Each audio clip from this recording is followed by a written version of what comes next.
for today's video guys, may ipapakita ko sa inyo. Gagawa po tayo ng Yakult Ice Drop.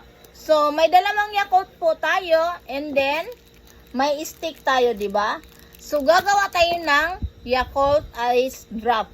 So, ayan. Ganito. Ganito lang yan guys. Kuha tayo ng dalawang stick. Dalawang stick.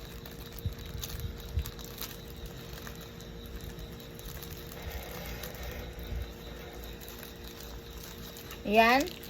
Ito, dalawang stick to, di ba? So, tapos, dalawang Yakult.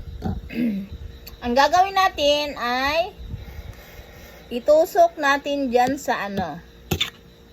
Itusok natin dito. Tapos, iganyan natin. Yan.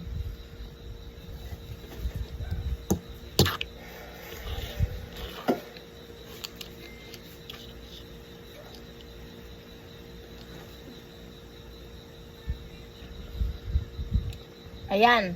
Ito, dalawang ice drop na po to. So, ilagay natin sa freezer. Then, after 2 hours, pwede na natin siyang kunin. So, ayan. So, ayan guys, nilagay na natin ang ating Yakult Ice Drop sa freezer. Wait lang po tayo ng 2 hours. Update sa atong Yakult nga gihimo og ice drop. Mauna dahil na siya guys. So, ato nang ablihan kay nigahi naman. Guys, mauna ni ang ice drop na Yakult. So, ato nang tilapan. O, tilawan na nato.